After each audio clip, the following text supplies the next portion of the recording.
Cool. Hello, everyone. Welcome to our beginner-friendly system design series again. Before we get started, I just want to give you a brief overview of the series one more time. Um, the goal of these talks is to help you get started with system design on real life app examples. And during each event, we'll talk about how to build a certain app from scratch from the system architecture perspective. So we will not have any coding, just conceptual overview and walkthrough. And also each event is going to cover 5 core app features that we'll talk about. So today's event is called How to Build Google Maps from Scratch. And we'll talk about its 4 core features. So the first one is geospatial data storage and rendering. So essentially like storing and displaying map tiles and zooming. We'll spend probably most of the time there. Then real-time location tracking, location search, and then lastly, we'll briefly talk about Street View as well. So as you probably already know, we'll have a few events in this series. So the next one is probably going to be next week again. So we'll post the details soon. And once again, we want today's session to be as interactive as possible. So feel free to drop your questions in the chat and we'll answer them live. And now I want to introduce you to our today's speaker, David, who is a Google developer expert on cloud. So thank you so much for joining us and take it away. Yeah, hi everybody. My name's David Haley. I'm a GDE in cloud. I actually used to work at Google about, oh gosh, like 12 years ago. So it's been a while. Right now I'm an independent consultant. There's my information if you want to learn more. And so yeah, like Alexander said, we're going to be covering, how to build Google Maps from scratch. So nice little simple problem, right? Just kidding. There's a few details. So I have some slides here, but I promise it'll be really light. This is mostly just to keep us on track, or really keep me on track. Here's the 4 topics we're going to cover, like Alexander mentioned. And so without further ado, let's jump into the geospatial part of Google Maps. So as we all know, Google Maps is a mapping application. I'll bounce over here to the live one. Cool, it's showing my tab.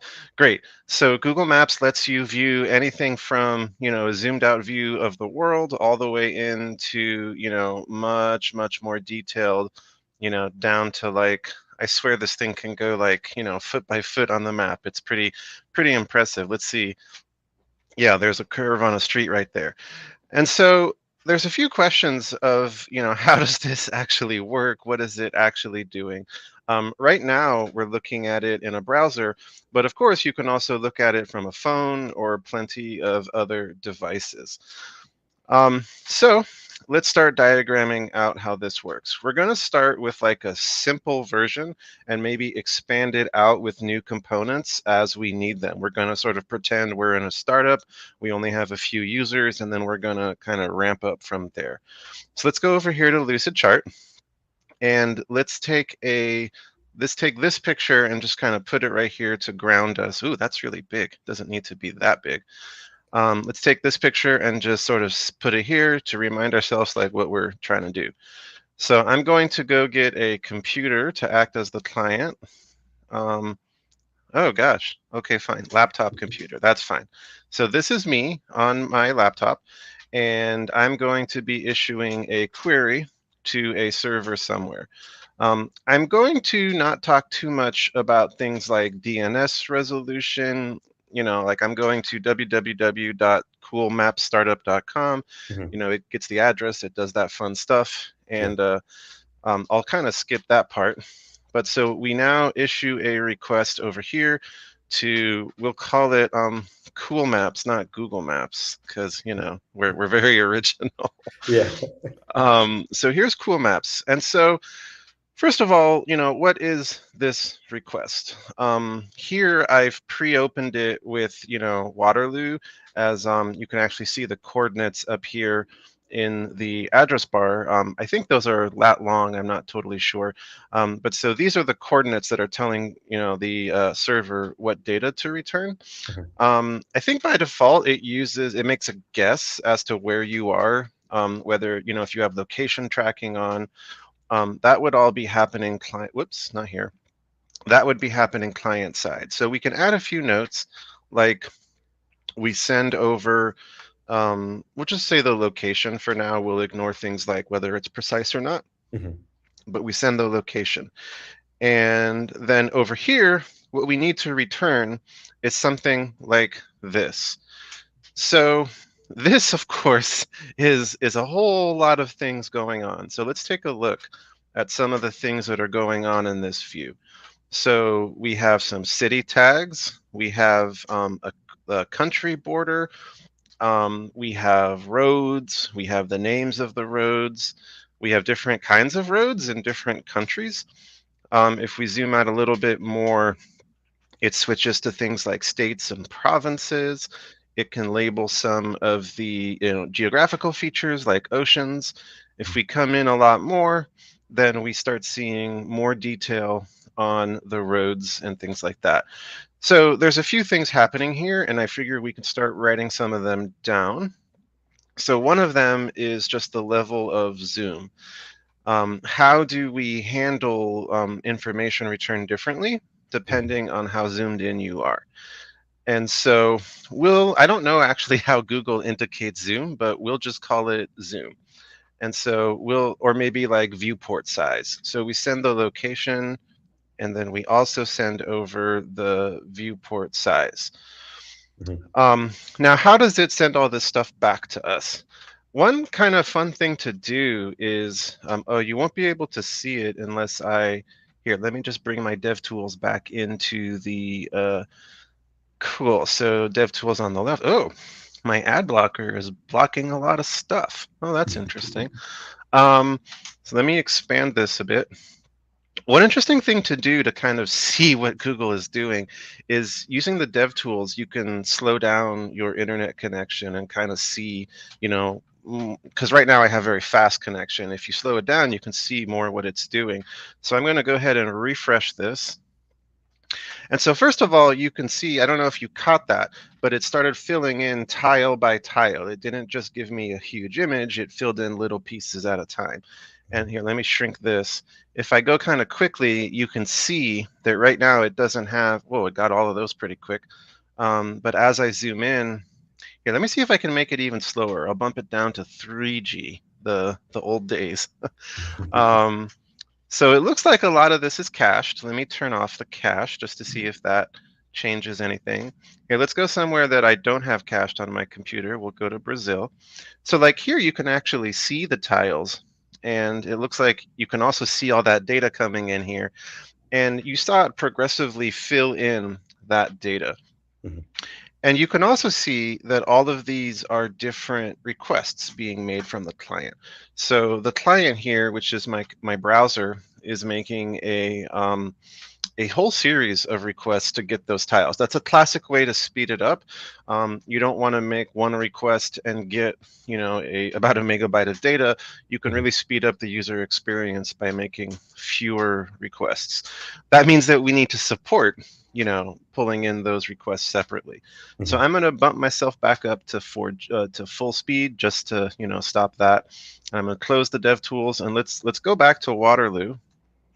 I just did a search. We'll cover search later.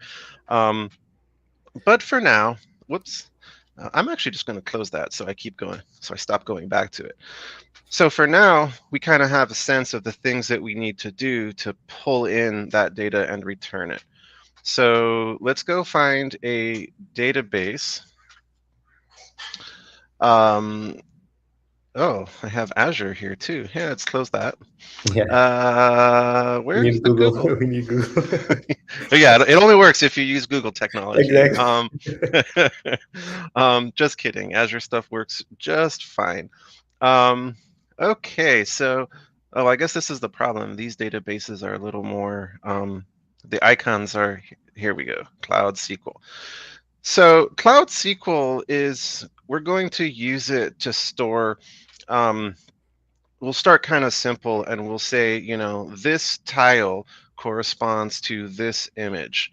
And so this image is something that we need to also handle. So let's put in cloud storage, and we can have cloud storage over here. And this is going to be our image repository. For now, let's not talk too much about CDNs and fancy stuff like that.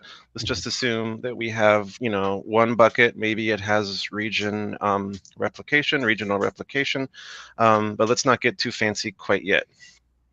And so this arrow, as we saw, is actually a whole bunch of requests being made. I won't draw that out because we'll have 7,000 arrows, but let's just sort of keep in mind that this is issuing multiple requests. And so then we'll have a request. We'll just pick one of them. We'll say this is the request for tile from, tiles are rectangles. And so we'll say x1, y1, x2, y2. And so in this case, x and y would be the coordinates of the tile. Now, there's something really interesting about coordinates. We won't go into this in too much detail, but as it turns out, science has shown that the world is round. It's not flat.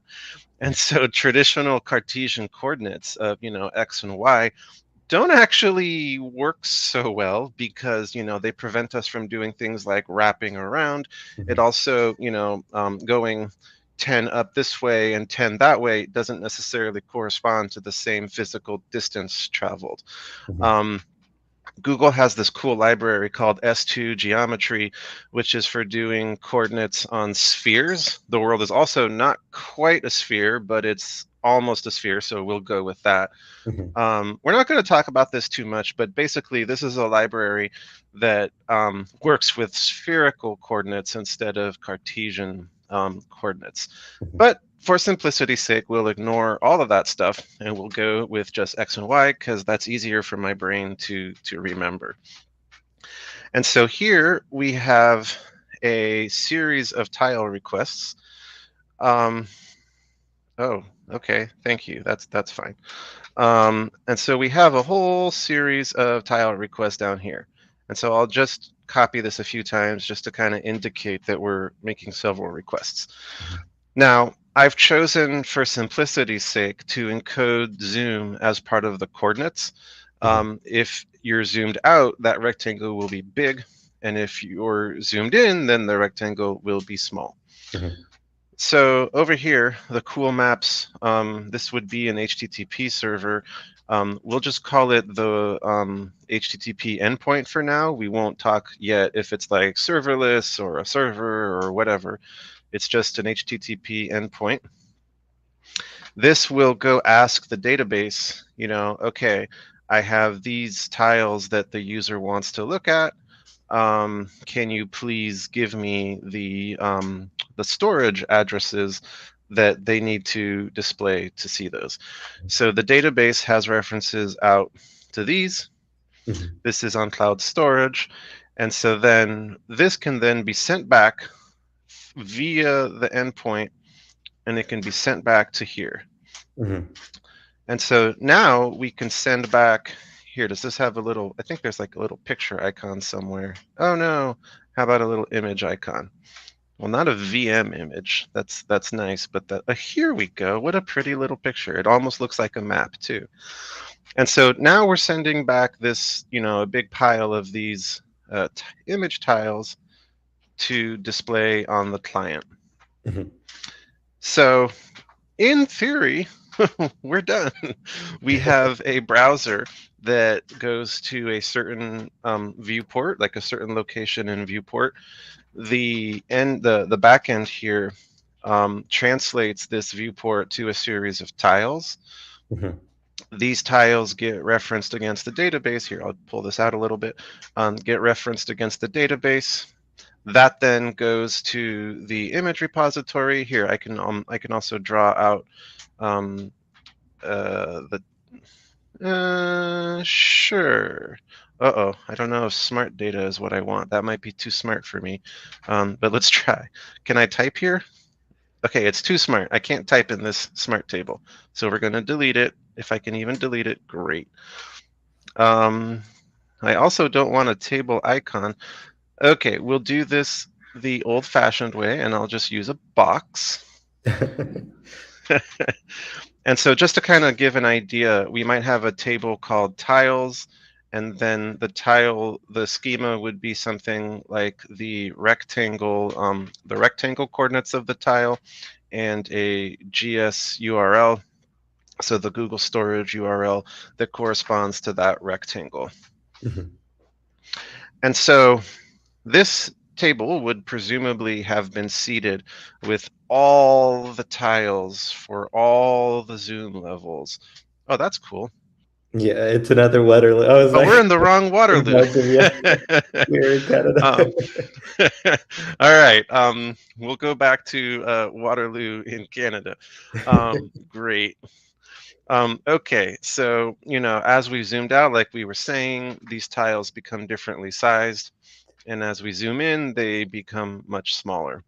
Mhm, For what it's worth, I think that this is using actual images, whereas if we come here, I believe we're not returning images like bitmaps. We're returning images like SVGs, so vector shapes, and so that's mhm, how it represents these roads as a series of vectors. If you've ever done Google Maps editing, you've seen that you can kind of drag around like the lines of roads and things like mhm, that to correct the map.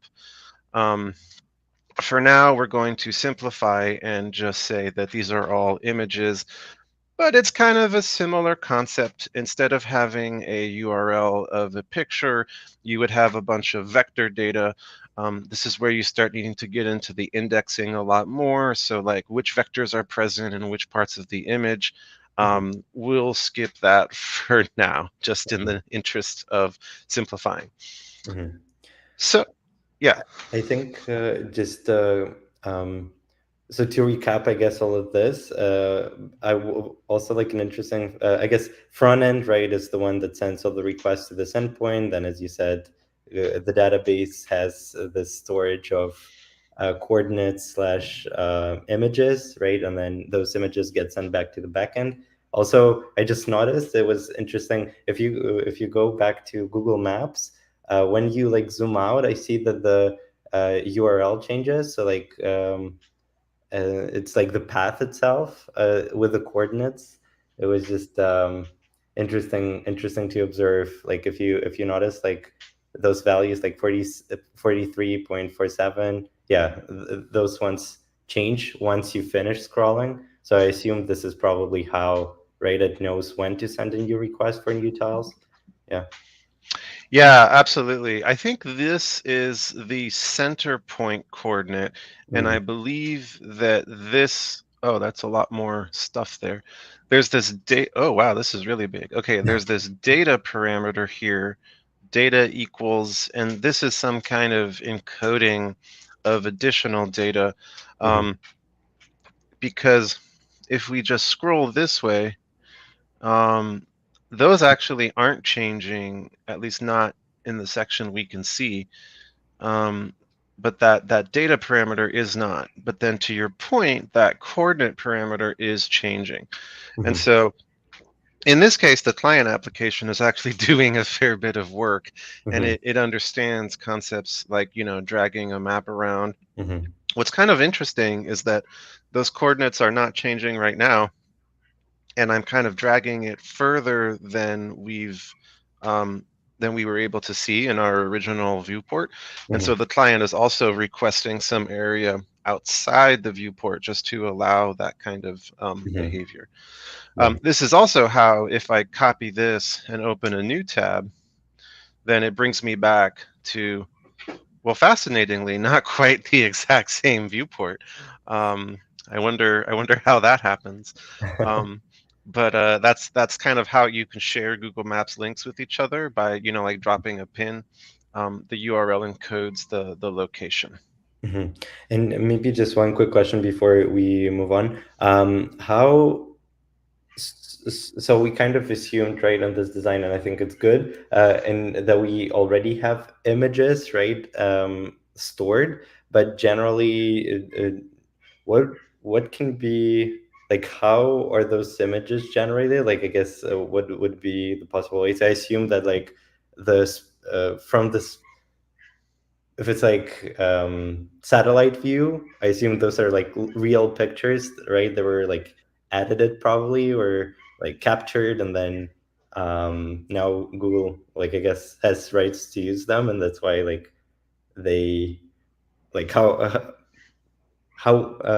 they are available. But then you mentioned the regular view. Um, it can be like SVGs, so I assume it might be like completely another right service that might take like even those satellite images and then convert them into SVGs or something like this. Yeah, that's a really interesting question. So if we bounce back to satellite, we can actually see, well, maybe you can't, it's pretty small, but it says imagery, copyright, Airbus, CNES, Airbus, Landsat, Mm, Copernicus, Maxar. And so, like you said, this is taking, actual satellites in the sky or mhm, maybe airplanes or other, up there devices mhm, that are taking, literal physical pictures. And then those go through some image processing to figure out like, okay, let's translate the image to coordinates on this little sphere of ours that we live on. mhm, And so that's the satellite part. So if we come here, these would be kind of more literally images. Now, you're raising a really interesting question of how do we turn those into, this vision of roads and highways and rivers and stuff like that. mhm. And so that can be done either by hand, the old-fashioned way, where someone is like literally tracing vectors, but Yeah, more likely, as you said, we're going to have a more automated way of doing that. So let's see if we have well, we don't need a satellite dish here. This looks like a space. It looks like a planet, not a satellite, but that's okay. We'll call this a satellite. yeah, Um, and so this thing is out here.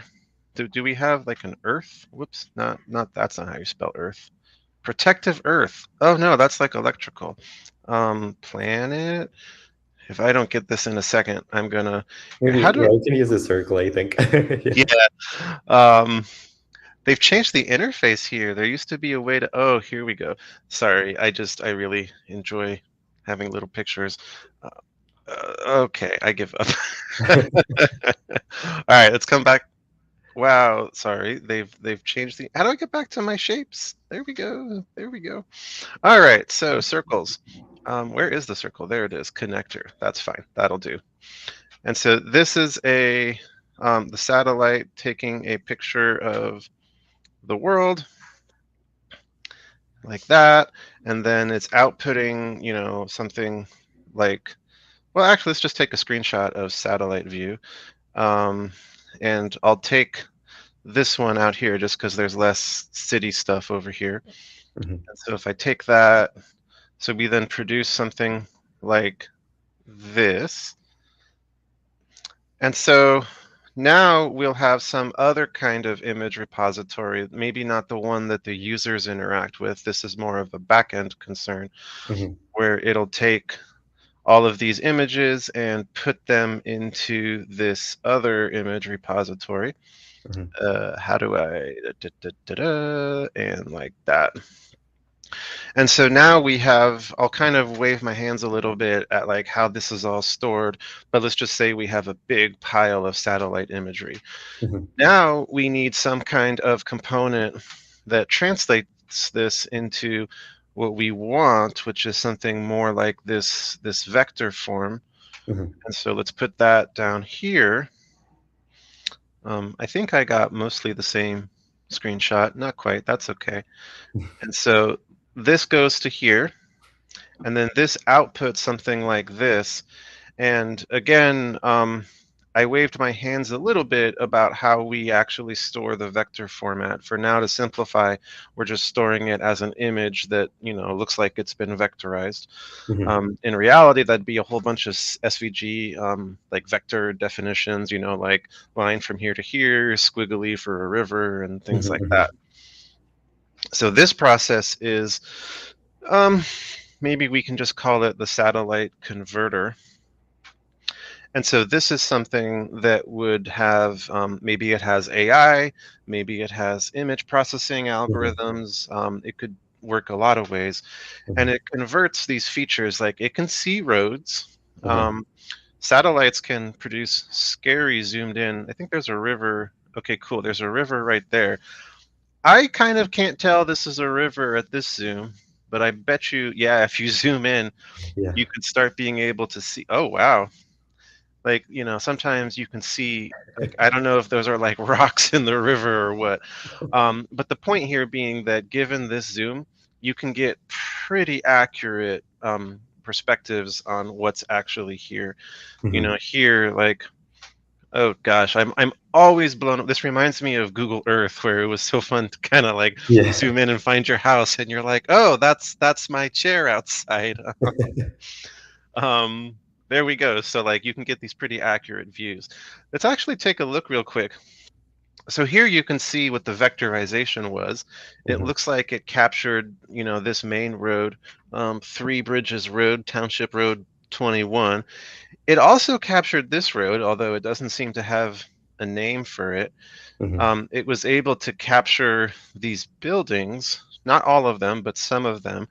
But it decided that this road, which looks like the farmer's road where they, drive their equipment around, it Mhm. decided that wasn't a road. Mhm. Um, that could be due to like private property or maybe just UPS never drives there.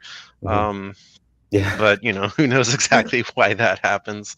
But you can kind of see if we flip back and forth between how the vectorization gets recognized.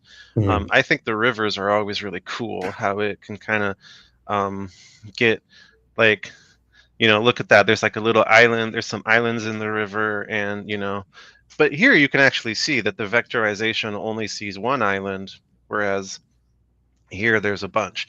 So that could be due to a lot of things, like maybe when the image was taken, or rather when the image was vectorized, maybe the water was higher or lower Mhm. that day, Yeah. which is a good thing to think about. Actually, these images are being taken continuously. Mhm. Once we have some roads, they're not fixed in place forever. The Yeah, yeah, roads that's true. change. New roads are built, roads get sometimes destroyed, houses come, houses go. And so this is a continuous process. Here, we'll call this Earth. There's a continuous process. It's actually one of the competitive features in the market of who has the most up-to-date mapping information. Mhm. Um, I read somewhere that UPS and FedEx actually generate some of the best mapping information because they're always driving on roads, and they Mhm. never off-road, and so they get a very accurate coordinate based, like GPS level depiction Mhm. of roads. Anyhow, let's actually add that as well. Let's have a database of, we'll call it the road GPS. So this would be coordinates from, whoever's driving around, maybe street view cars, maybe purchased from UPS and FedEx and other delivery like DHL. Mhm. And so this service, which is converting these images, is using a combination of, like we said, maybe AI, image processing, but also other data to kind of generate the most accurate vectorizations. Mhm. Yeah. Um, Also now that we talked about it, I think it's um, specifically like when someone is driving, right? It's not necessarily like an image. It can also analyze where like a vehicle moved, right? So like for example, take the coordinates and then kind of verify that the image is kind of accurate and the car can actually move there. I think maybe something along those lines. Yeah. Yeah, like this would be, to your point, it's not just like a static image of where a car is, it's more like Mhm. a time series of GPS points. Mhm. And if you've ever used like a location tracker like Strava or Google Fit or things like that, you Mhm. can see that they can quite precisely trace, even where we as humans are moving our phones around. We'll talk about that in a moment, actually. Mhm. But yes, it produces that line, and that's part of the quality control. Mhm. If I say there's a road here, but no one has ever driven on it, well, maybe it's a very lonely road, or maybe it's not a road. Yeah. Conversely, if we have vehicle activity on some line and we don't see a road there, that could be an indication that the image might be out of date and a road was paved there. These days, I think a lot of the Google satellite image is really recent. I wonder if we can go somewhere. Here, let's go visit the polar bears. I think even this might be, yeah, I mean, this is 2024. Years ago, you could, oh, actually, this is kind of interesting. We can see that there's different image sources feeding these two portions of land. Um, wow, this is like um, 1990 versus 2024. Yeah. That's kind of interesting. Do I still have, no, I don't have the throttling on.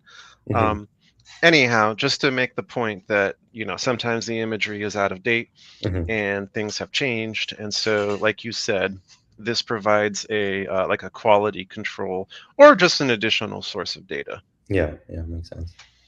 Cool. So now that we've, oh yeah, go ahead. Yeah, yeah. I think we can. Yeah, we could go back, circle back to this as well. Yeah. Yeah, so now we've completed Cool Maps, V1. Everything's totally awesome. Although actually, we've only done the image part of it. We haven't done some of the other information. Let's go back to Waterloo. If I click that, will it bring me back? No, it kept me up here. Well, let's go back to Waterloo. So there's other stuff happening here, like places and road names and things like that.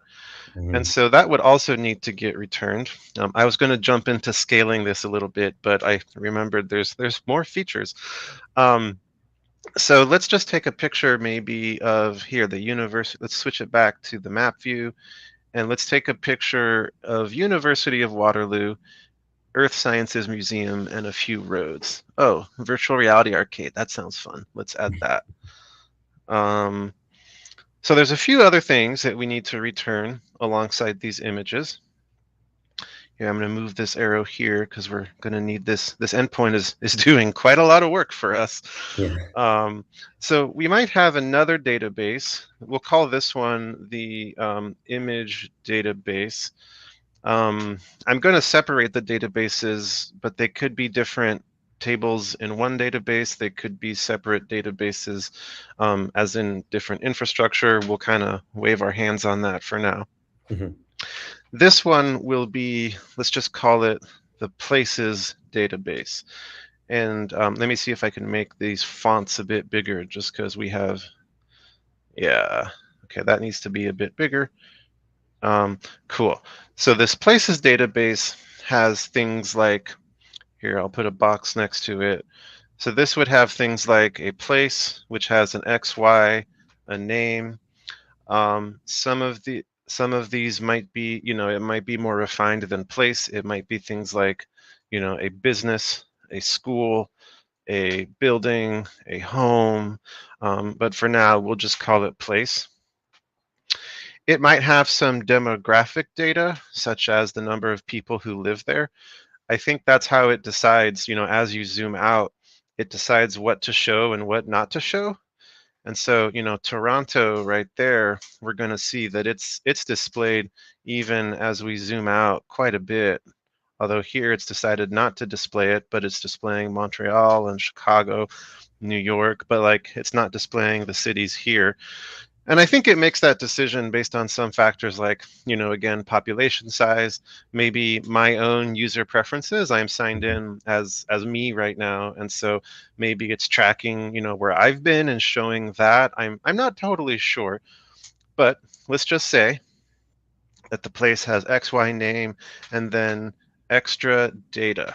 For now, we'll ignore data related to me. We'll just say data like population size. We'll call Hmm. it that. Yeah. Um, so this has that kind of data. And so in addition to fetching out the um, the image data, this will also fetch place information. And I'll just make this arrow go both ways because that's easier than drawing more arrows. So it's basically saying, hey, I'm looking at this level of zoom for this viewport. Can Mhm. you please tell me the appropriate places to show? Um, we might have another service, like we said, for that more personalized place data. Here, I'll move this down here a little bit, and we'll call this, I won't add a storage layer to it, but we'll call personalized places. And this would also feed into this request of, please tell me the generic places, and please also tell me places that this person might care about. This could be including advertisements, Mhm. hey, I'm trying to promote this business. It could also be things like, I've starred some places myself in a few cities over here, and so it might be returning those as well for me to just remind myself of my starred places. Mhm. And we've done places. We also have to do roads. This diagram is getting a little bit busy, but that's okay. Um, I'll make this one simpler. I'll just call it the roads database. Um, I actually don't know exactly how Google represents roads. I think it has a fair bit of information, like, the size of the road, like, is it a freeway, a highway, is it a Mhm. little road? And I mean size both literally as in the width, of this line that it draws, Mhm. but also information about the like the legal classification of the road. Mhm. Google Maps knows things like speed limits and things like that. Mhm. I'm just going to wave my hands and say all of that is in this roads database. Um, Other things here, the roads could be represented. We'll simplify for now as just all roads are lines, Mhm. not in the mathematical sense of, from here to here, but it could be like a curved line as well for, roads. Unfortunately, in the real world, not everything looks like New York with just, Yeah. everything straight. um, Even New York has some curves sometimes. Like here, we're seeing this freeway has this really nice little curve there. Mhm. um, I learned that a fun aspect of road and freeway design is trying to have uniform curves to kind of optimize the driving experience. Mhm. No one likes to kind of do that kind of thing. So Yeah. check it out when you're driving if you see, a nice uniform curve or not. Anyhow, so this thing stores those line definitions of the roads. Mhm. I believe that's like a series of vertices, And so again, if you've done Google Maps editing, you can, propose dragging those around a little bit. Mhm. If this component over here maybe got it wrong when it converted images to places. Speaking of, we need to draw a few more lines because now we also have our places being recognized. And well, I'm not going to draw a line all the way around, but basically we also have a line that goes into this roads database. Mhm. So this satellite converter is doing a fair bit of work. Maybe we can call it geo feature extraction. So it's pulling out, converting all this various input data into that. Mhm. Um, Speaking of input data, there'd be other things here too. Like, I think they look at things like Yelp or, other business listings to kind of always try to get that most up-to-date information. Again, that's one of the really competitive aspects of, having a map service is like you really need up-to-date information. So there's probably other sources feeding this as well. Mhm. Um, Now we have our roads, we have our places, we have our personalized places. Um, it looks like it can also, like this Earth Sciences Museum, it looks like it can have little icons. We can probably put that here. We can pack it into the extra data. Maybe we'll have another little, icon repository or icon thumbnail repository for those extra things like that little student hat or the train icon. Mhm. So we'll have some other like miscellaneous places for all of this. Mhm. So I think now we've maybe finally accomplished V1 Yeah. of Um, and And so now, yeah, it's not even scaled yet, and already like so many so many moving pieces. Yeah. oh yeah. Well, so speaking of scale, coolmaps.com has taken over the world. Everyone loves it. And so now we have 10 million users, and now we have a problem because this as is probably won't work so well. And so let's talk about why a little bit. Mhm, So I'm going to move this over here because we're going to need a little more space. Um, so this endpoint, earlier I sort of was a bit loosey-goosey about what exactly this is.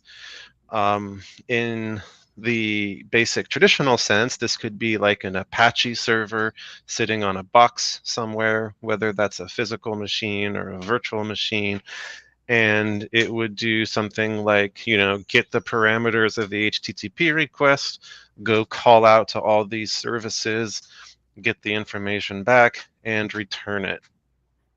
And that could probably work pretty well for a surprisingly long time. Eventually, though, it won't. And there's a few reasons this starts to break down. Let's just start recording them up here. One of them is scale number of users. So, once coolmaps.io has 10,000 people using it, or 10 million people, or eventually 10 billion when we take over the entire world, um, we'll need to handle just that increased traffic. mhm, And so this will need to be some kind of auto scaling or elastic capacity. Over here, we're going to also add geographic location. So since we started in Waterloo, maybe most of our people are in Waterloo. But if we expand to California, where I'm in, well, today, not so sunny California, yeah. but, eventually we'll be in California, we start hitting, like speed of light issues of the literal signal moving back and forth. Let's see the ping time between SF and Toronto. Um, so this is telling us that we're going to have a 50 millisecond ping time. That's not so bad. But Mhm, what if we start going from Tokyo to Toronto? Now we start hitting 160 millisecond ping time. mhm, And so that's enough for the human eye to start really noticing it. I mean, even 50, 60 milliseconds, that would be a delay every time you move this around, every time it needs to fetch new data, every time you zoom in, a tenth of a second delay just to fetch anything. mhm, So we want to have this geographic, distribution. um, we have issues like, it's probably not easy to store all the world's satellite data. yeah. So we have scale in terms of storage. Fortunately, with modern cloud providers, the storage scaling, as opposed to the distribution of it, just storing the data is I won't say super easy, but it's relatively easy.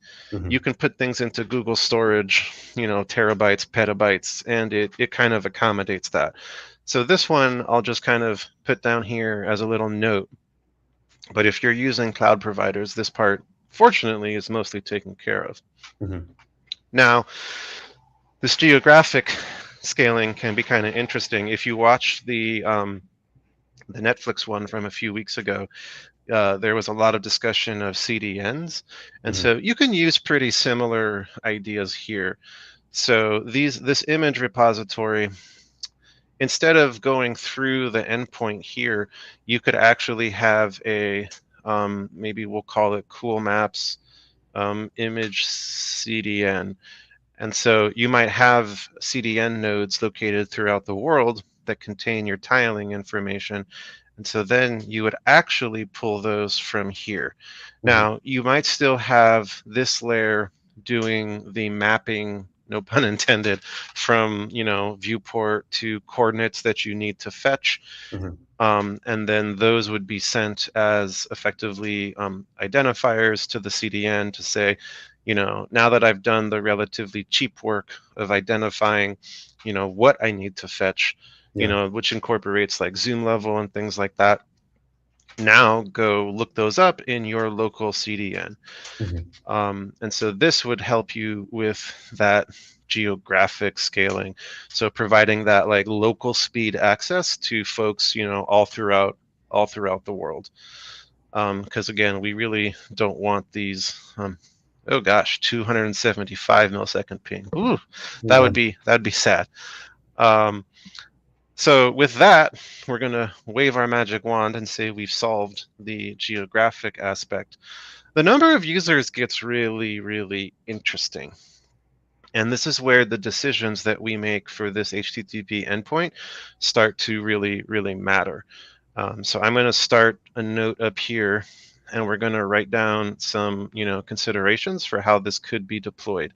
We mentioned the traditional like Apache server, and by Apache, I really mean any kind of, process running on a machine.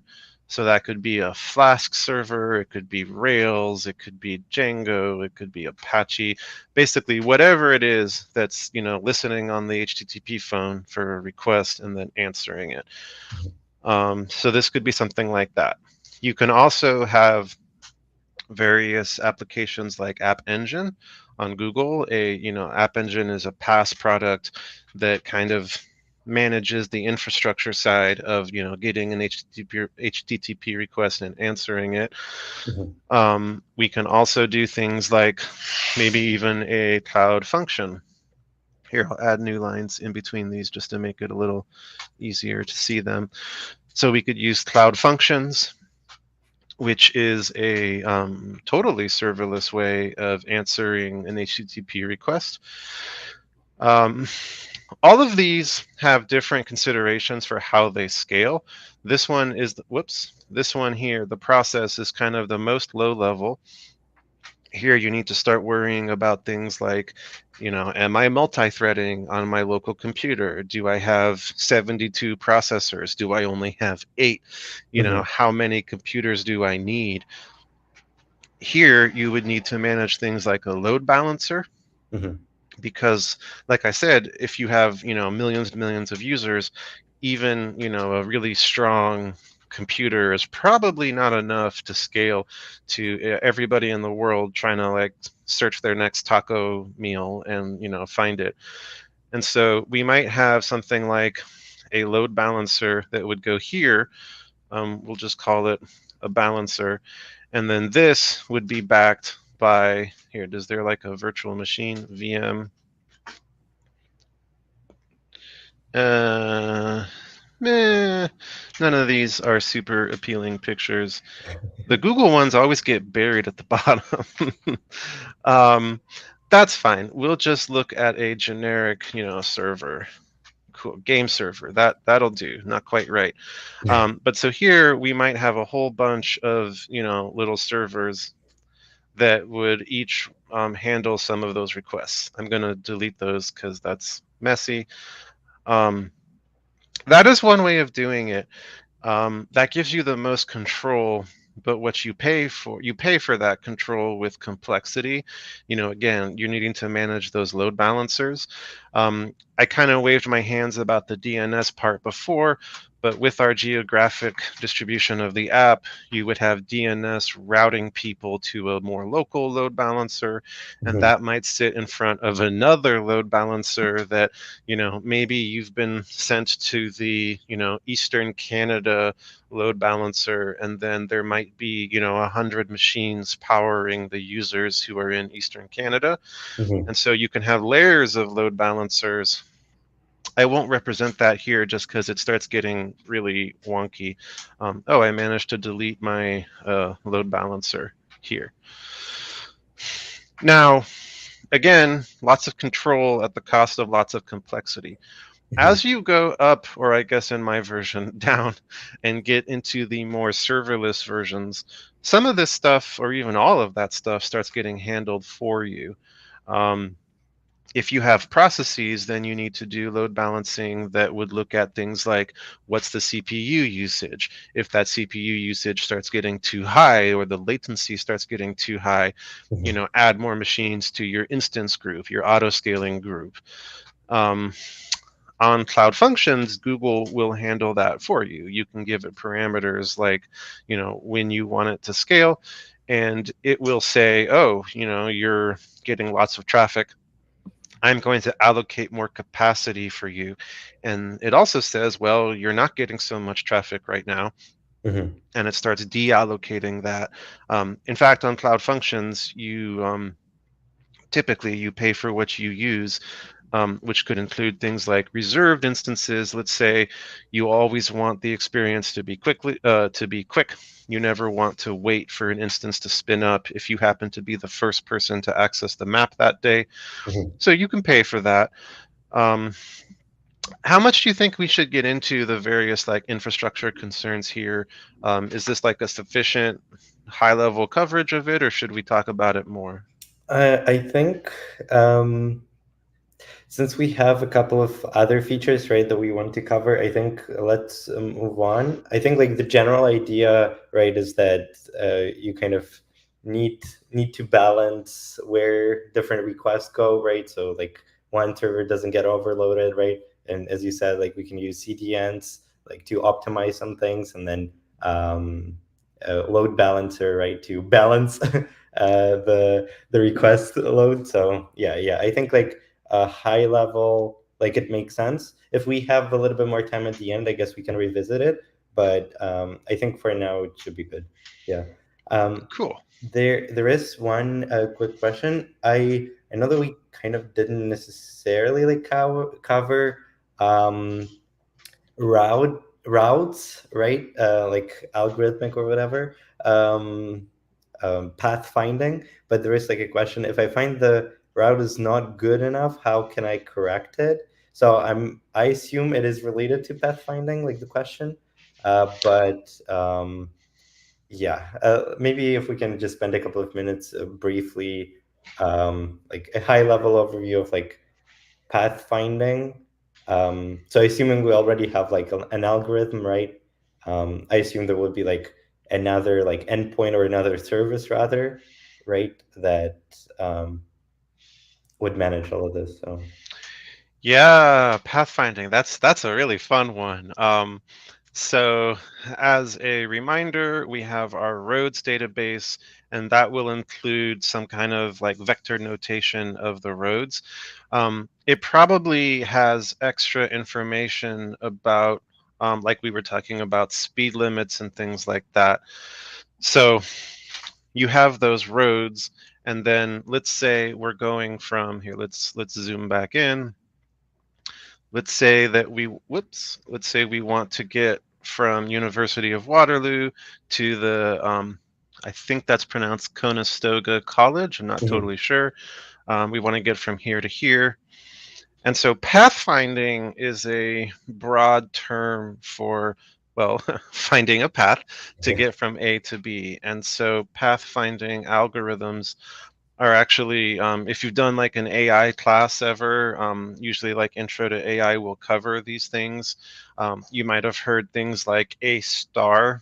A star is a very classic algorithm for identifying like what's the best route from A to B.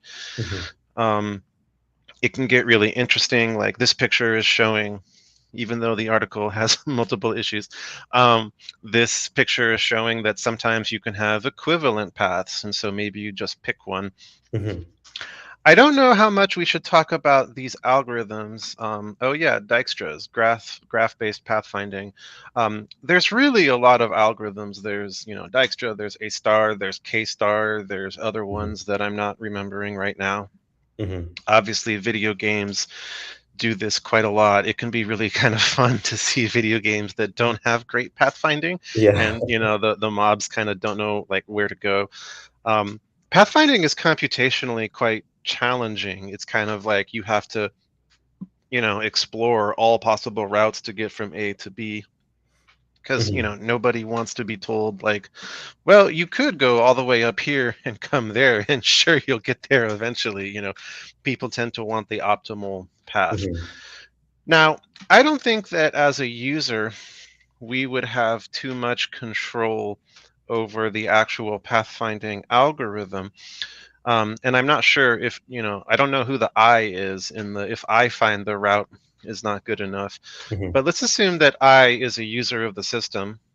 I'm probably not going to have an impact on, whether the system uses A star or Dijkstra's. Hmm. Um, but I can have a lot of input, and on Google, you actually do have input into, first of all, what the roads are. Hmm. And so you can control, for instance, like, oh, there is no road there. Like, you gave me a route that's impossible. Yeah. Or maybe the route is missing a new road. Hmm. Um, the real world has fun things like roads being under construction.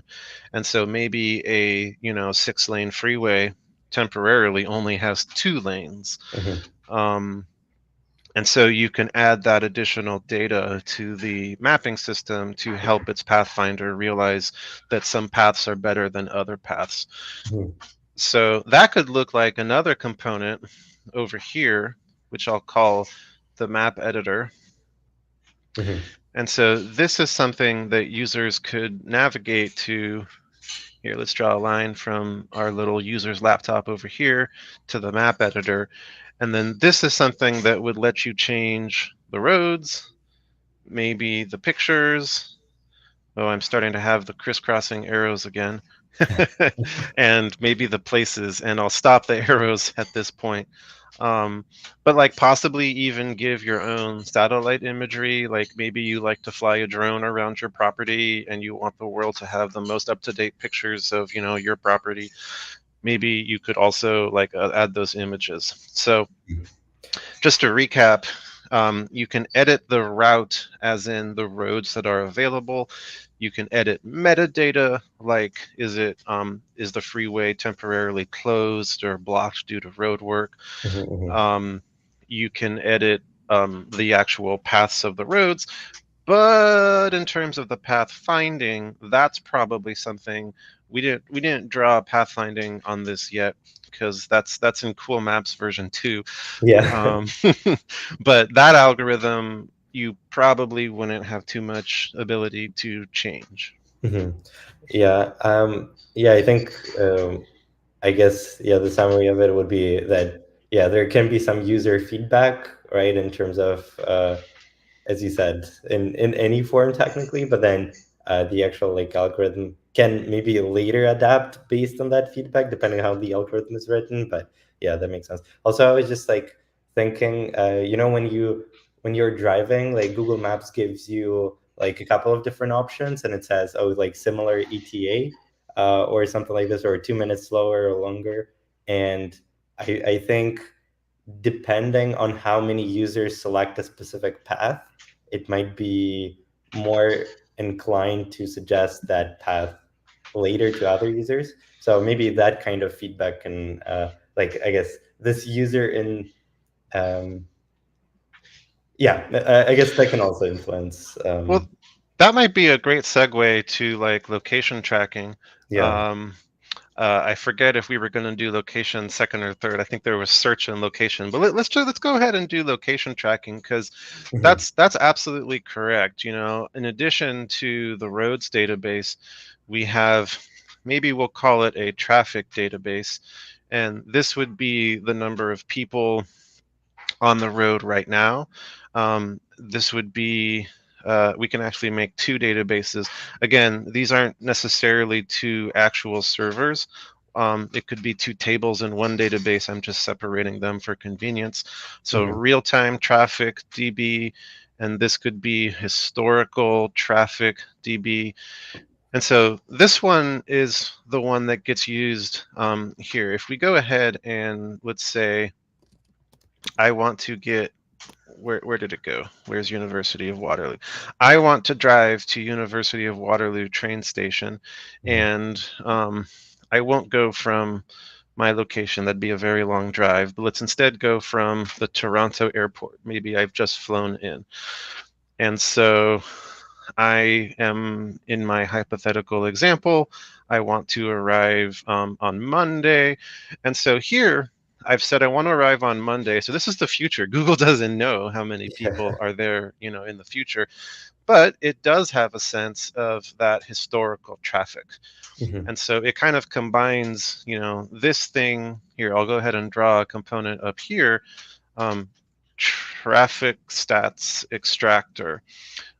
This is maybe a component that's monitoring real-time traffic, and it does, math and statistics and machine learning, and produces information on what historical trends are. And so it's kind of cool. You can see that, like, looks like y'all are pretty lucky up there. There's not a lot of traffic variation, but like 1 hour to 1 hour 20. If I were to shift this to Sunday, it says, oh, it's actually faster. It's a little bit under an hour to an hour 10. And if I switch this to the middle of the night, let's make it say 3 a.m. Well, I guess it's actually about the same. Where I live, you can see this change from like 45 minutes to 60 minutes, all the way up to like 2.5, 3 hours, Mm-hmm. because we don't have as many public transit options, I guess. Everyone's driving. Um, but so anyhow, this is a way for the routes to be, that thing you were talking about, how it says, I wonder if it actually showed. Yeah, we can see it's actually suggesting this route and that route, Mm-hmm. and these are all almost the same, but it is suggesting those routes based on different traffic. Now, if we were to switch this back to leaving, right now, it's giving us more precise times, and it's proposing some options, like that's an hour 7, that's an hour 30. It's telling us the distance, 95 kilometers, 113 kilometers. Mm-hmm. Um, Sometimes you can also have drive preferences. Like maybe I don't want to pay any tolls, and I'm okay if it takes me longer because of that. Mm-hmm. Um, Maybe I have a phobia of ferries and water, and I don't ever want to go on a car ferry. Mm-hmm. Maybe I don't like highways. Anyhow, you can have personal. Um, well, I guess let's go ahead and put in um, a routing. We're not going to go into this in detail, but a directions routing service. And let me zoom in so that we can actually see that. And so this might have a component. Oh, actually, I'll just make it a database. Um, like personal route preferences. This is becoming a kind of bigger deal with EVs, actually. Some EVs, um, things like avoid hills, or I want the most efficient route. I want to have, like, because, hills cost you in terms of going up the hill, whereas flat roads, are easier to drive on.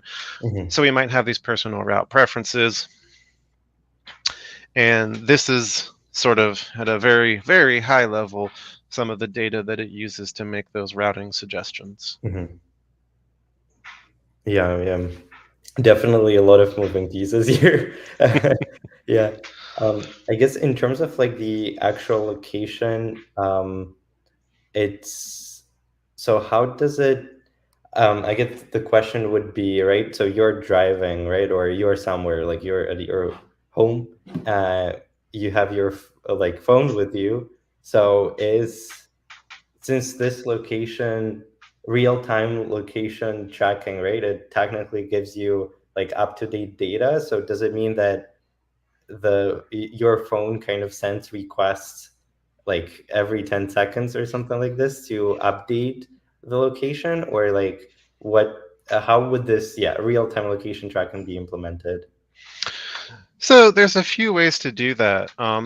With the phone, which has battery and things like that, Hmm. you maybe don't want to be sending, every second a Hmm. connection out. If you're Hmm. on Wi-Fi, that's probably fine, but if you're using radio, that can start getting expensive. Hmm. And so sometimes they might, here, we'll feed it from the phone into the traffic database right here, Hmm. and we'll make this bigger. Cool. So one way or another, it is sending information. Now, Hmm. sometimes, here, where'd my post-it go? Um, for that battery concern, oh, whoops, I didn't want to do that. There, I'll just draw it right here. This could be, real time 1 by 1 pings. Or maybe more realistically, it might be batching them. So, batch into 1 min intervals. And so that's where your phone would keep a history of, it has a GPS sensor on it or some other location sensor. It would kind of collect that from, some amount of time and then Mhm. send it in a single batch to whatever service would be out here. We'll call this the, real-time location tracking. And so this would actually, go into here. Since location tracking involves pretty personal information, this is probably doing work such as anonymizing that data. Mhm. So anonymizing, etc. So this thing is doing some work. Maybe I have my Google timeline, although they just changed that, I think, to be device only, which is a nice privacy feature. Mhm. This is probably doing some kind of aggregation. We don't need to see that like David Haley specifically is on this freeway, but it might be useful to see that like 30 people are on this freeway right now. Mhm. But let's kind of skip that anonymization part. This phone is sending these batches of data. This thing is maybe unbatching that data, aggregating, anonymizing, all that fun stuff, and Mhm. then inputting that into this real-time traffic database. Mhm. Mhm. I see. I was just so what I just realized is technically so GPS, right? I'm not entirely sure how it works, but I like is it something that the GPS is it kind of a service or whatever features that comes built into the phone, or it's something that Google Maps takes care of? So GPS is a satellite-based system. So Mhm. we'll add our little. I swear this looks like Saturn, not a satellite, but that's okay. GPS is actually really cool. It uses fancy trigonometry, and it's I don't know if it's literally radio waves, but it's some kind of signal, and the satellites broadcast their signals to the Earth, and Mhm. then that phone has to listen for those signals, and it then says, basically they're sending the timestamps. And so if you get the timestamp from such and such satellite at such and such time, it Mhm. can reverse engineer where the phone is located based on when it heard the various messages. Because in theory, these satellites are all sending out coordinated, it's currently 10:07, it's currently 10:08, and based on the time differences, again, it can kind of use like speed of light calculations to figure out, well, I must be here Mhm. because of where I heard these satellites. Mhm. Um, I don't know too much about this stuff, but there's several different, I think, GPS like satellite systems up there. And so either way, your phone needs to have some kind, it can't be a pure software system Mhm. to use GPS, because you have to have that it's not a transmitter, it's a receiver Mhm. of Mhm. that kind of signal. I see. I see. Now that said, to use the satellite, you need to be able to like have access to the satellite. And if you've ever gone in a tunnel or underground or something like that, you'll have noticed that GPS might not work as well anymore. Mhm. So Mhm. there are other ways of getting location. So um, let's add location service here, location service. And I'm going to draw a box around both of these just to indicate, oh, I don't want to make it a box because that will hide the other box. Container, oh, I don't want those smart ones. Um, If I don't find this in 1 second, I'm going to give up here. So we'll just draw a box around these to indicate that this is all happening within the mobile phone. So Mhm. the location service could use GPS, Mhm. but it can also use various other approaches that could be actually pure software. Mhm. So a really interesting one is Wi-Fi location, where sort of similar to GPS, if I have at my home, I have a Wi-Fi system, and it has an SSID. I forget what that stands for, but basically the Wi-Fi network name. Um, they broadcast a surprising amount of data, Mhm. sometimes, hardware addresses, things like that. And so if you have let's just say a Google Street View that drives around, it can say, well, I saw David's Wi-Fi in Oakland, California. And so if you are near David's Wi-Fi, then I'm going to say you're in Oakland because that's where you have to be. Um, it can be really interesting to turn on your phone and look at Google Maps and see where it thinks you are when you're flying around airports, because Mhm. planes are Wi-Fi that move. And so it might think that Wi-Fi is currently in the Toronto airport, but I've just flown to San Francisco. But the database thinks that that Wi-Fi is associated with the Toronto location. So Mhm. it's not perfect, but it can be shockingly good, especially in dense urban areas Mhm. where they have lots and lots of data on all these Yeah. Wi-Fi networks. I think there was actually a lawsuit in Germany not so long ago about, like, no, you're not allowed to like catalog my Wi-Fi and its Mm. location. So there's kind of some interesting privacy concerns, and that's where, again, this anonymization becomes a really important factor in protecting people's privacy as we, gather all of this data. Mhm. Um, Now, this version here, do I have a little Wi-Fi icon? Wi-Fi, no. Showing results for wife, no, that's very different. All right, maybe radio. Cool. I'll say that this is the Wi-Fi, and so we can pull it in from there. But since this is a cell tower, you can actually do very similar approaches. Why, there we go. You can do a very similar thing using cell tower locations, where, kind of like with GPS, you can triangulate based on, which cell towers you can Mhm. see being, receive signals from, and that can help triangulate where you are. Mhm. So a lot of location services on phones these days are actually super smart, and they're combining all of those. Um, if it can see GPS, that's or something like GPS, that's typically the most precise, and also the most up to date, because it's inherently a, now based location system. Mhm. GPS is precise enough for like the military to use for all kinds of military grade stuff. Mhm. Um, but it also combines these other services as well to kind of produce a, aggregated, my best guess of the location is so and so. Mhm. Yeah, that's okay. That's a complex process as well.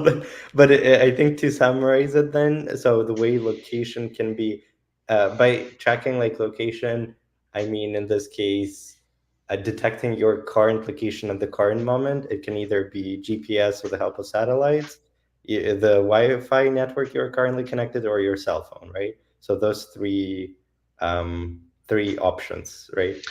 Yeah, it doesn't have to be the one you're connected to. It's the ones that your phone can detect. I Yeah. see. I see. Okay, makes sense. Cool. Um, and so how this gets translated into traffic, you don't want somebody walking on a road to count as traffic. You Mhm. probably don't want someone bicycling on the road to count as traffic, although that one might be debatable. Yeah. And so this conversion from location information into traffic would also take into account things like device history.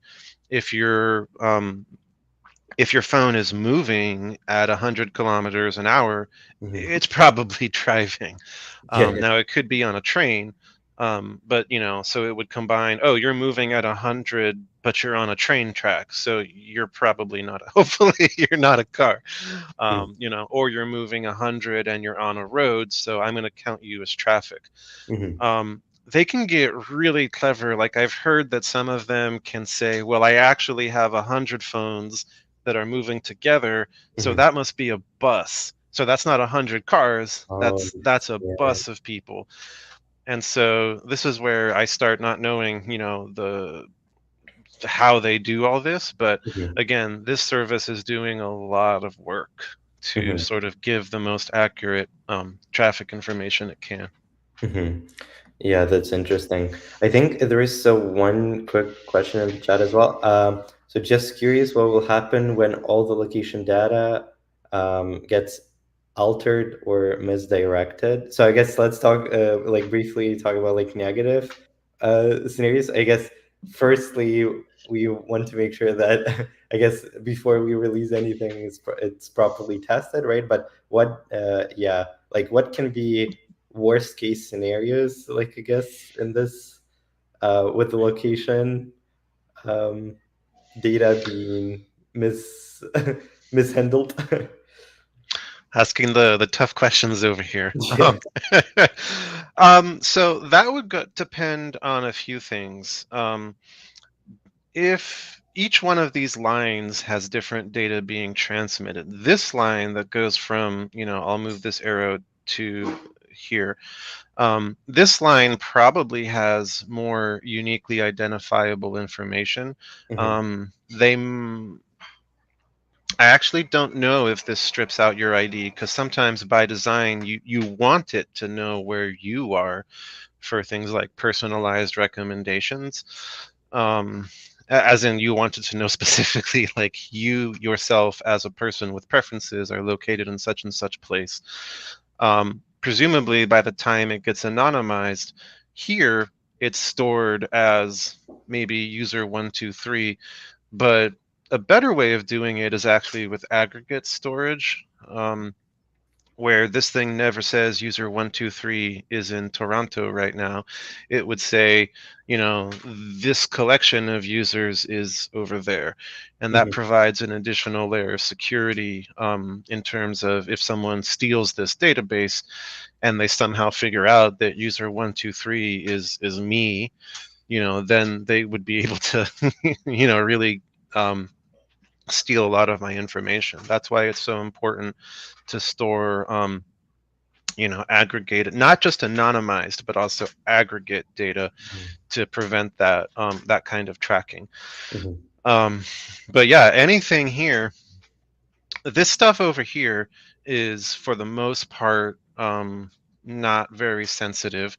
Now, like, the military might disagree about satellite imagery. Let's actually go take a look. Some imagery is off limits, and so I think if we go to Area 51, I'm not totally sure. Yeah, I mean, okay, this looks like there is some imagery here. Sometimes, though, um, yeah, this is interesting. This gives us pretty precise pictures. At one point, if you searched for the White House, for example, DC, um, it would stop giving you precise image. Yeah, like, look at this. This is pretty fuzzy, whereas if we scroll over just this way a little bit, it's a more precise. You can start seeing cars, although it looks like DC in general might be more fuzzy.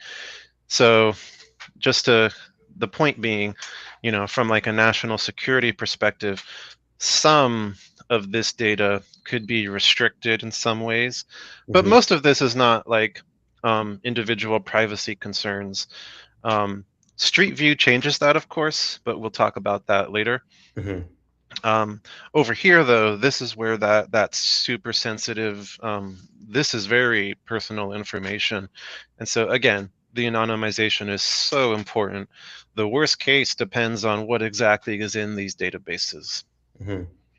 I see. That's why, just as software engineers, it's really important for us to think about, anything that we store is something that can be stolen in theory.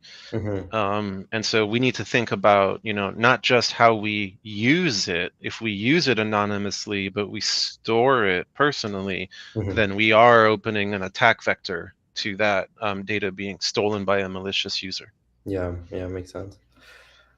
Yeah, I think since we have like 10 minutes left, let's quickly, I guess, talk. We have two topics. I guess they're pretty big, but we can kind of condense them a little bit. So, location search, like maybe high level, what would be kind of mapping coordinates to human readable addresses, I guess, right? So, for example, if you're looking for your home, how how does it know, right, where to point you? And then the second one would be just, yeah, street view, and maybe just quickly again a high level overview of how can it work. Yeah. Yeah, totally. We'll do the express version. Yeah. There's an entire discipline of mapping from address to coordinate. Mhm. In the simplest form, an address like 123 Main Street will map to a specific coordinate, and you probably have that in your places database. So we have an XY, we have a name, we might have an address. And so if we have an exact address match, we can just pull out that place and Mm-hmm. put the pin there. This is where we have to start looking into, spatial indexing for efficient queries. This data isn't, you wouldn't use quite a traditional database index on like a coordinate as a number. The spatialness starts to matter. Mm-hmm. But I'll wave my hands around spatial indexing a little bit. Mm-hmm. Um, This gets really complicated, though, especially, well, for things like universities, actually, or for office campuses that, the official address might be, 123 Main Street, but then you might have like 123 Main Street, Suite 5, and that could be at the other end of the building. And Mm-hmm. so you want to have some notion of, it's not just the address, it's kind of the fuller information that might go to some other part. And that way, if someone's driving there, particularly for a large building like a large shopping mall, a large campus, or something like that, Yeah. you might want to send them to another spot. So there's an entire discipline for this process of mapping. It starts pulling in that UPS, FedEx, DHL style data again, because they have very accurate data. If they're delivering it to the address, then hopefully they're actually at the address. They don't just, most of the time they don't just toss packages out the window. Yeah. So that'd kind of be a bummer if they did that. Um, and so for our purposes, we can assume that we have some kind of database that's tying, addresses to coordinates. If you don't have that, you can make guesses. Not all countries, but many countries, and not all cities, but many cities have some kind of system for, this block is, numbers from here to here. Yeah. And so if I've never seen the place, I know it's somewhere on this street. I actually have a kind of funny thing where my street number is here, but the map previously guessed it to be about 30 feet that way, and so Mm. that would be confusing for certain delivery drivers. And so I've actually gone and told Google, like, no, no, no, it's back here. Yeah. um, and that's because it was taking a guess. Mm-hmm. um, unless there's more stuff to talk about, maybe we can call that super complicated problem done and Yeah. look at street view. Okay. Yeah. um, let's go back to Waterloo, and let's take a look at, let's go back here, and let's just say I just got to this train station and I'm trying to figure out, what things look like here. And so street view, I'm sure most folks are familiar with it. Oh, this is so pretty. Um, anyhow, I've never been to Waterloo, so here I'm tourist by proxy. This, I kind of think of it as a little video game. Um, it knows about this road here, for example, and this is presumably because it has that graph of roads, and it knows where I am, and Mm-hmm. so it knows where I can go. It looks like it's actually letting me go many different directions. Oh, that's kind of cool. It lets me go through the road. That's fancy. But let's just talk a little bit about what we're looking at here. So here we have again, rather like a video game, we have a series of images that are being stitched to produce this view. And Mm-hmm. so you can sort of see sometimes when the perspective, like if you look at that building on the right hand side, you can see its perspective shifting as I Mm. turn. And then as I turn here, it's shifting again. And so what we're seeing is, if you've ever taken like a panorama photo, like using your phone, you'll Mm-hmm. see sometimes those perspective shifts. But For us, we'll have another, image database that would return a series of images. So, simplistically, let's just call it a cube, and we'll have, 6 images to form that cube. Um, is that correct? Did I get that right? Yeah, I think so. um, Sorry, yes, 6. Yeah, yeah, I think Um, so. Yeah. it might actually be more than 6, just to sort of reduce those perspective artifacts at the edges. Mhm. But let's just say it's 6.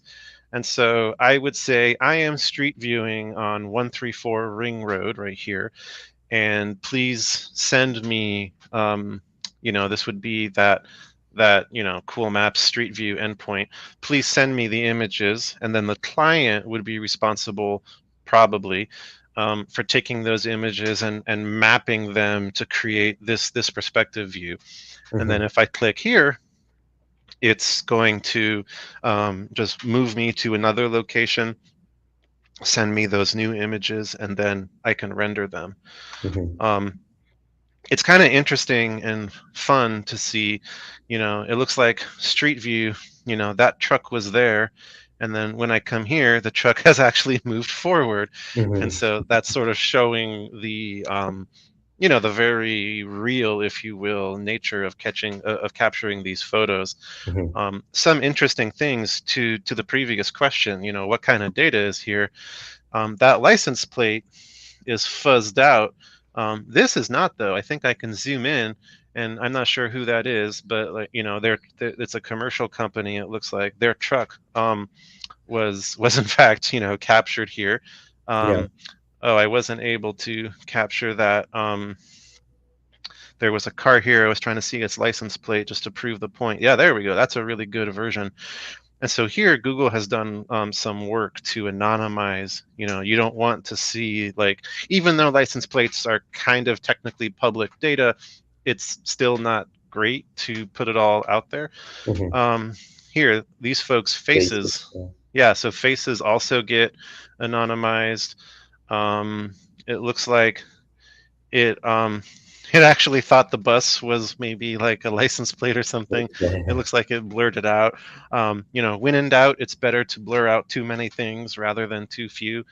Mhm. Um, and it's usually pretty good. Like this person's face is viewed from kind of the side and the back, and it's blurred out. Mhm. So, again, those really important privacy concerns. But, here we're at an intersection, and I don't know if you can see, like here, the arrow is pointing towards the upper right. But if Mhm. I start moving it this way, the arrow shifts to the upper left. And so that's indicating that we were at an intersection. Mhm. And again, it knows the paths that I can follow. And then it just lets me, navigate around. Oh, that was kind of interesting. It looks like, sometimes, again, the blurring algorithm makes mistakes. It's a little too aggressive. Here, it thinks this sign is sensitive. But again, when in doubt, I would much rather they blur out too much Yeah. rather than not enough. Mhm. Anything you wanted to cover in Street View? I think like yeah, what we discussed right now, I think it kind of makes sense. So in summary, like basically Street View, it's also like a bunch of images, right? But as you said, they're um I guess glued together or whatever, like put together, so they view like they look like 3D or like real life um I guess scenario, and Hmm. then those click events, right? It just like it moves you similar how we do dragging like on the map itself, right? This clicking like does something similar, and then we load another set of images, right? And then I guess important aspect to what you mentioned, privacy, right? And making sure that we don't show uh, people's faces or yes, any sensitive information. Yeah, so makes sense. Yeah. Yeah, an interesting thing is that like some of these have a very high, like you can see we're moving almost just a couple meters at a time. Hmm. So this means we had like a really good like image capture. Sometimes you'll click and it'll move you like 100 meters, and Yeah, that yeah. means they don't have so much data. Mhm. Yeah, and if you see those Street View cars, they have those really fancy like panoramic cameras, and so that's how they make this image look so good. Mhm. Um, but yeah, there's also something here, like it looks like It knows that this is a library of some sort. Hmm. So it has that place data also built in here. Yeah, makes sense. Cool. I think yeah that would be it for this session, just because we have 1 minute left. But I think zooming out on this diagram, I think we covered a lot of things, and yeah, it was a pretty productive session overall. So thank you so much to all the attendees, and special thank you to you, David, for sharing your knowledge and expertise. So I guess. I don't think we have any other questions, so I guess we'll wrap up here. So thank you so much again, everyone, and enjoy your weekend. Yeah. Thank you so much. Bye.